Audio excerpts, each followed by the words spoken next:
Soy David Cot, presentador de la Historia de España, y en este vídeo resumen hablaré brevemente de la historia política del reino visigodo y de aspectos de su economía, sociedad y cultura. Bien, los godos eran tribus germánicas asentadas a partir del siglo III en la estepa póntica, en la actual Ucrania. Eran vecinos del Imperio Romano y estos seguían una estrategia de divide y vencerás con los bárbaros, es decir, daban regalos y dinero a unos para mantenerlos enfrentados con otros. Los romanos dejaron que una gran facción de godos cruzase el río Danubio en el 376, pero la cosa se desmadró porque cruzó todo Dios y se inició una guerra. Finalmente el emperador hispano-romano Teodosio pudo usar a esos godos para engrosar el ejército, pero cuando murió hizo la división final del Imperio Romano en su parte occidental y oriental. Alarico era un caudillo godo que servía al imperio, pero estaba descontento porque no había recibido el rango que deseaba y por eso se rebeló. Así fue como surgieron los visigodos, porque los visigodos no eran más que un ejército profesional multiétnico, aunque predominantemente germánico, acompañado de sus familias hasta que se asentaron primero al sur de la Galia y luego en Hispania, y se convirtieron en su élite aristocracia, digamos, dirigente. En el 406 se produjo la ruptura de la frontera del Rin, y ahí cruzaron vándalos, suevos y alanos, entre otros. Ya no existía una política exterior para con los bárbaros. Las fronteras eran un coladero y encima estallaron rebeliones dentro del imperio. Alarico quiso hacerse con el poder de facto del Imperio Romano de Occidente, pero no pudo y en cambio saqueó Roma y se declaró rey de los godos. Mientras tanto, vándalos, suevos y alanos cruzaron los Pirineos en el 409 y se asentaron en Hispania, probablemente por un pacto con un usurpador que los quería usar como mercenarios. Alarico murió, le sucedió a Ataulfo y el emperador lo presionó y Ataulfo tuvo que mover a sus seguidores hambrientos a la Hispania tarraconense.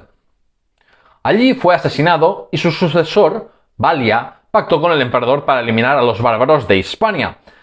Y aunque no les dio el golpe final, los visigodos pudieron asentarse al suroeste de la Galia en el 418. Esto se ha visto como el momento fundacional del reino visigodo de Tolosa, aunque lo cierto es que en aquel momento su asentamiento en la Galia no se veía como algo permanente ni como el surgimiento de un reino independiente. En Hispania los vándalos y alanos emigraron al norte de África en el 429 y se quedaron los suevos, que desde Galicia extendieron su dominio nominal por otras regiones de Hispania aprovechando el vacío de poder. Sin embargo, los suevos eran muy poco numerosos y por eso fueron derrotados en el 456 por los visigodos, que teóricamente lo hicieron en nombre de Roma. Luego el emperador Mayoriano fue el último que intentó restaurar el Imperio Romano de Occidente en su esplendor y hacer que los bárbaros dentro del imperio volviesen a ser solo parte del ejército romano y no poderes independientes. Pero fue traicionado al preparar la expedición contra el reino vándalo del norte de África y fue ejecutado. A partir del 461 del Imperio Romano de Occidente solo quedaba el nombre, y los visigodos ya se hicieron con el control de algunas partes de Hispania, que era como una área de expansión futura. Sin embargo, los francos se unificaron bajo un rey y se convirtieron al catolicismo, y se expandieron por el norte de la Galia hasta chocar con los visigodos. El rey godo Alarico II los enfrentó en el 507 en la batalla de Bouillé, pero esta batalla fue un desastre para los visigodos y casi supuso la extinción de su reino. Tolosa cayó en manos francas y los supervivientes visigodos se concentraron en la Septimania, y solo con la intervención de sus aliados ostrogodos de Italia pudieron salvarse de la perdición. Así termina la primera fase del reino visigodo, la del reino tolosano, y se inicia un periodo de transición conocido como intermedio ostrogodo, caracterizado por la intervención directa del rey ostrogodo Teodorico el Grande de Italia, en nombre de su nieto Amalarico, y luego por generales suyos que reinaron hasta el 549. Hispania estaba fragmentada políticamente en esa primera mitad del siglo VI. El debilitado reino visigodo solo tenía una cierta hegemonía sobre la tarraconense y cartaginense. Al noreste estaba el reino visigodo, mientras que todo lo demás estaba bajo el control de poderes locales autónomos. Teodorico el Grande tuvo la ambición de unir a los godos para contrarrestar a los francos, pero al final la iniciativa fracasó por diversos motivos, entre ellos porque su general Teudis tejió una red clientelar en el reino visigodo que le permitió ganar una autonomía casi total. Tras la muerte de Teodorico, Almalarico pudo gobernar en solitario y consiguió extender su autoridad en Toledo y otras partes de Hispania para reducir la influencia de Teudis, aunque todas las acciones que tomó fueron insuficientes. Amalarico se enfrentó a los francos en el 532 y fue derrotado, lo que provocó su asesinato. Con él terminó la dinastía de Alarico. Los visigodos abandonaron la idea de reconquistar el suroeste de la Galia y la mayoría emigró a Hispania entonces. Se calcula que se asentaron entre 70.000 y 100.000 visigodos en Hispania, que gobernaron sobre una población de unos 5 o 6 millones de habitantes. Es decir, no representaban ni un 2% de la población sobre la que llegaron a gobernar. Teudis usó su influencia para ser declarado rey de los visigodos y durante su reinado extendió la autoridad goda sobre la Bética y fracasó en conquistar Ceuta, lo que le valió ser asesinado. Su breve sucesor también fue asesinado y así terminó el intermedio ostrogodo. Mientras esto sucedía en el Mediterráneo, el Imperio Romano parecía que podía ser restaurado en su plenitud gracias a las conquistas del emperador bizantino Justiniano. Justiniano conquistó el reino vándalo del norte de África y tras muchos problemas hizo lo mismo con el reino ostrogodo en Italia. El siguiente objetivo fue Hispania, a partir de entonces ya más conocida como Spania. El reino visigodo estaba en guerra civil y el pretendiente al trono Atanagildo pidió la ayuda de Justiniano. Con la excusa de intervenir, los bizantinos conquistaron el sur de España desde Cádiz hasta Denia y establecieron la provincia bizantina de España con capital en Cartagena. Atanagildo ganó la guerra civil y tuvo que combatir a sus antiguos aliados, pero no pudo expulsarlos. La corte visigoda había sido itinerante hasta entonces, pero fue Atanagildo quien fijó la capital en Toledo, y así se inició el periodo del reino visigodo de Toledo. Este rey murió en el 567, y luego hubo un interregno porque los magnates godos no se ponían de acuerdo en quién debía ser rey, hasta que nombraron al duque de Septimania, y este al cabo de poco asoció a su hermano Leovigildo al trono para que gobernase Hispania. Leovigildo es el rey visigodo más destacado junto a su hijo Recaredo, porque Leovigildo es el verdadero arquitecto del reino visigodo de Toledo. Fue él quien lo dotó de unas instituciones y expandió el reino por gran parte de España. Al comenzar su reinado en el 568, España seguía fragmentada políticamente no solo en otros estados como el Reino Suevo o el Imperio Bizantino, sino también por poderes locales autónomos. Leovigildo lanzó campañas de botín y de conquista casi anuales, no porque Leovigildo quisiera conseguir la unidad peninsular, sino porque la guerra era un instrumento de legitimación política y fortalecimiento regio, porque con éxitos militares la posición política y económica del monarca mejoraba, y los aristócratas que lo apoyaban y participaban en estas campañas también podían conseguir nuevas tierras y botín. De este modo, el rey Leovigildo conquistó Córdoba, la Cantabria cismontana tras conquistar Amaya, las regiones autónomas fronterizas que hacían de zona tapón entre el reino visigodo y la España bizantina, e hizo lo mismo con el reino suevo antes de anexarlo en el 585. Sin embargo, antes de conquistar el reino suevo, Leovigildo tuvo que suprimir una rebelión encabezada ni más ni menos que por su hijo mayor, Hermenegildo. Tradicionalmente se presentó como una guerra religiosa entre los godos arrianos y los hispanoromanos católicos, pero realmente hubo motivos políticos detrás de la rebelión. El único fracaso de Leovigildo fue que intentó reformar el arrianismo, que era una herejía cristiana, para hacerlo más similar al catolicismo, y convertir a este arrianismo reformado en la religión de Estado. Su hijo y sucesor Recaredo lo sucedió en el 586, y se convirtió al catolicismo, y fue él quien se encargó de convertir a los visigodos al catolicismo.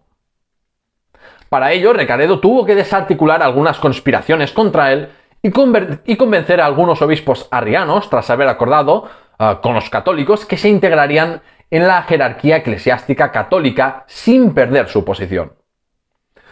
Después de infligir una grave derrota a los francos de Borgoña y dejar claro que la Septimania era goda, el rey Recaredo gozó del apoyo suficiente como para convocar el importantísimo Tercer Concilio de Toledo en el 589, en el que se oficializó la conversión de los godos al catolicismo y se selló la alianza política entre la Iglesia hispana y la monarquía visigoda.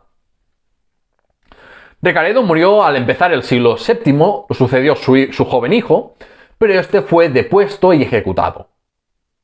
Esto abrió un periodo de 40 años caracterizado por las luchas internas por el poder y la imposibilidad de establecer una dinastía hereditaria. De esta época destaca, por ejemplo, la decisión del obispo de que el obispo de Toledo ostentara el primado de España, es decir, que tuviera una autoridad superior al resto de obispos, o el inicio de la legislación contra los judíos. El rey Sisebuto conquistó Málaga, y Suintila fue quien terminó la conquista de la España bizantina al conquistar y destruir Cartagena en el 625. Algunos han atribuido a Suintila el logro de haber unificado España, es decir, de haber impuesto la autoridad visigoda en toda la península ibérica. Pero eso realmente no es cierto, porque la cornisa cantábrica y Vasconia se mantuvieron fuera del control de un estado. Con el apoyo del rey de los francos, el duque de la Septimania Sisenando usurpó el trono visigodo en el 633, y como su legitimidad estaba en entredicho, se apresuró a convocar un concilio de Toledo, que a partir de entonces, estos concilios de Toledo se convirtieron en el foro político del reino visigodo para reunir al rey, los obispos y nobles más destacados y discutir de asuntos de Estado y temas eclesiásticos. Sisenando y sus dos sucesores tuvieron que recurrir a políticas de compromiso con la nobleza y el clero debido a la fragilidad de su posición. En el 642, el viejo duque Chindasvinto dio un golpe de estado y depuso al rey anterior. Chindasvinto reprimió y persiguió a todos sus opositores, forzó exilios y ejecutó a nobles, además de confiscar sus propiedades y repartir sus bienes y mujeres entre su facción de leales. Chindasvinto se quedó con la mejor parte del pastel para fortalecer así el poder de su dinastía y llevó a cabo la mayor purga del reino visigodo para terminar con las luchas internas. Esto lo complementó con la compilación del Liber Judiciorum, un código legal que fue muy influyente incluso siglos después de la caída del reino, aunque fue su hijo Recesvinto quien lo publicó en el 654. Recesvinto tuvo que comerse el marrón del odio dejado por su padre y tuvo que enfrentarse a una revuelta y a voces críticas que pedían amnistías y restituciones de propiedades por los perseguidos por su padre. Aunque no contentó todas las demandas, no pudo mostrarse autoritario como Chindasvinto y tuvo que hacer concesiones para poder disfrutar de un reinado largo y tranquilo. El rey Bámbal sucedió a Recesvinto en el 672, y nada más empezar tuvo que enfrentarse a una peligrosa rebelión en Septimania. Tuvo éxito en reprimirla y tomó algunas medidas para limitar el poder de la aristocracia y el clero. Pero quizás por eso se granjeó enemigos y fue drogado. Mientras estaba en un estado próximo a la muerte, nombraron a otro rey, Hervigio. Del reinado de Hervigio y su sucesor Égica destaca la persecución feroz contra los judíos, la peste y la hambruna y las conspiraciones. Égica asoció al trono a su hijo Bitiza, que desde muy joven se vio gobernando solo todo un reino. Y de lo poco que sabemos de su reinado es que devolvió propiedades y restituyó cargos de gente perseguida por su padre. Bitiza murió a los 24 años de edad, a finales del 709 o principios del 710. No se sabe si por enfermedad o asesinado, pero su sucesor Rodrigo fue considerado un usurpador por muchos. De este modo, el reino visigodo estaba dividido en el peor momento, cuando los árabes acababan de conquistar el Magreb, y apareció otro pretendiente al trono en la Septimania y Tarraconense.